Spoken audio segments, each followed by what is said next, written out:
Hang on, I'm breaking it down. We're going to save the good stuff. Breaking it down here with old friend Jesse Mackey. We'll be right back.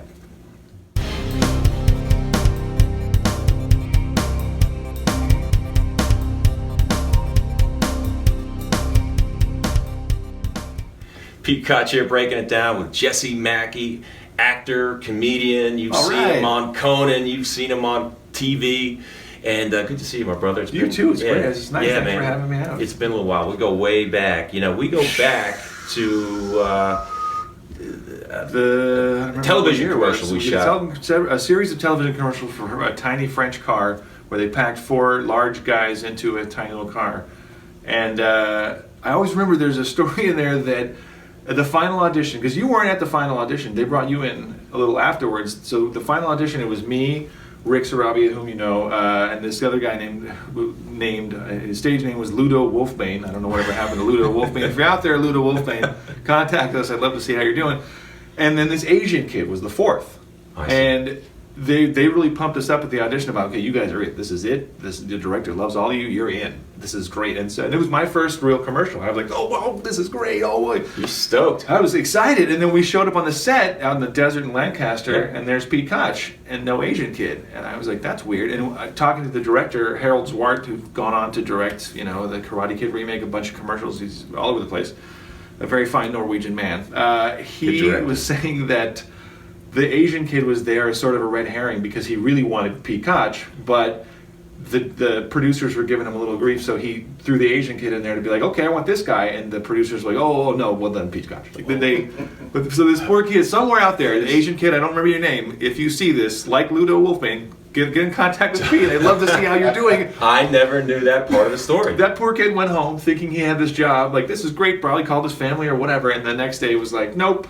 Nothing. This is how arbitrary things can work in Hollywood. So it's just little insiders how things work. So Conan O'Brien. How many? Conan O'Brien. If you folks there's lots of folks out there that watch the show, and you've seen Jesse, and he uses comedians for his sketch comedy bits that he does. And how long? Tell us about that. How many episodes have you appeared in?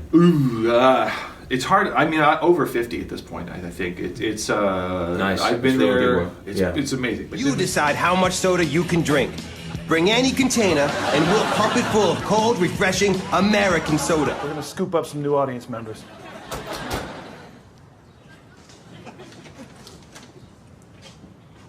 What's up?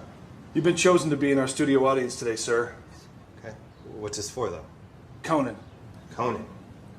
You got a runner? No! Wait, man, no way! I ain't going! Come here! Sit down! Hold still! It'll be over in a second! I love my job! Hold still. You're gonna love it. We got Dustin Diamond tonight. All right, here he is, ladies and gentlemen. Give it up for our audience coordinator, Jesse Mackey.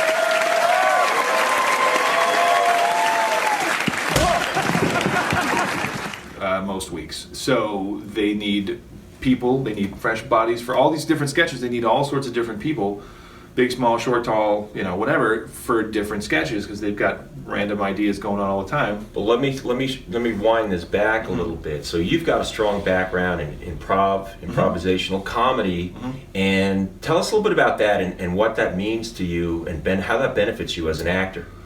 Well, I, like a lot of people, grew up sort of enamored of the British Whose Line Is It Anyway show. It's a TV show, you can look it up online. An amazing improv game show, which still is on the air now in a new form with Aisha Tyler as the host. But so that was sort of my intro to improv. Seeing that and already being a fan of comedy was like, wow, how does this work? So when I moved to town, I went immediately and started getting improv training. So how did you go about that? Because I think a lot of people are overwhelmed when they get to town. They're like, where should I start training? And you knew you had a focus. Did you want to do stand-up or At improv? one point in my life, I wanted to do stand-up. I did stand-up in college a couple times, and it did well enough in the dorm cafeteria crowd where I was like, all right, this could be okay. And then I opened for my friend's band at some bar, and nobody wanted a comedian. They all just wanted the band to play. So that was the end of that. I was like, I bombed so bad. It's still to this day. I haven't. It's been over, So 30 years or something. I've done stand-up since then. So who thought it was a good idea for a stand-up comedian to open for a rock band in college? My friend who was in the band, who was like, "You're funny. Go do stand-up in front of my band." And I was like, "Okay, that's a great idea."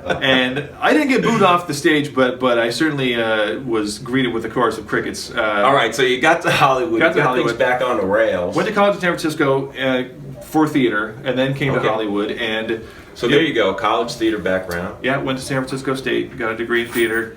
Then came here because I love San Francisco. I would love to live there now, but there's not a lot of paid acting work. Right. There's not a lot of opportunity there as far as that. So I came down here and went to the Groundlings first to check into their classes.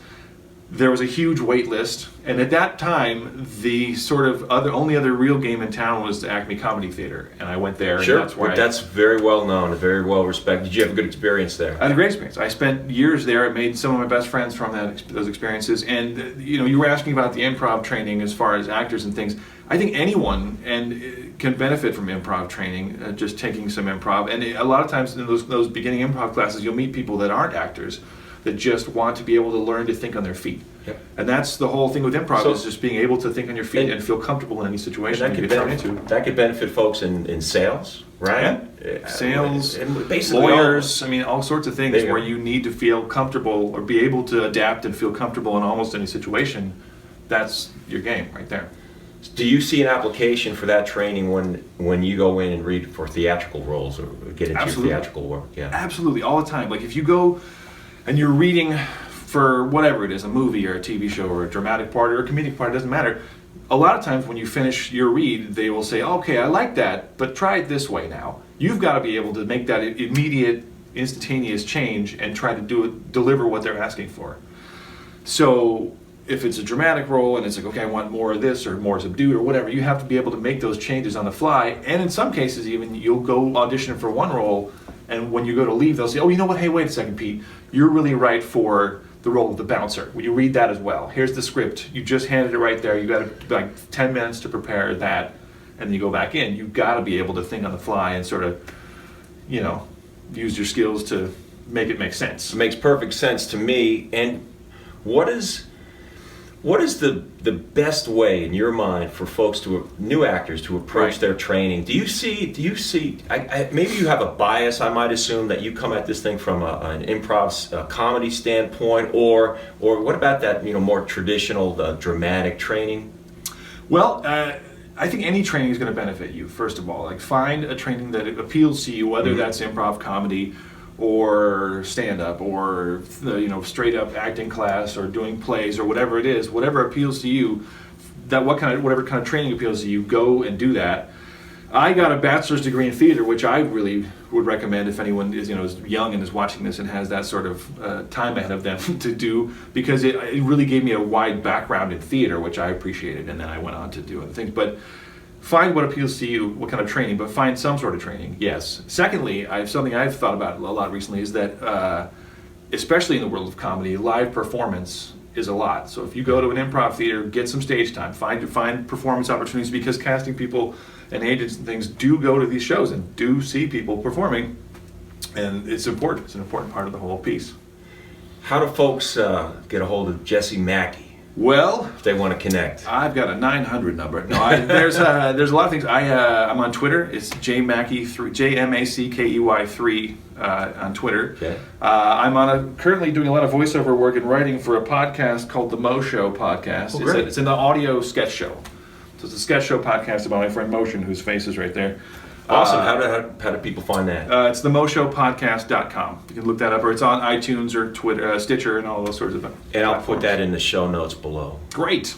So Perfect. If you like this interview and you think we're doing the right thing here, send me some hate mail on Twitter. I'd love to get that. Give me a like and send him a nasty. Send Pete a like and give me some angry hate mail on Twitter. It would be awesome.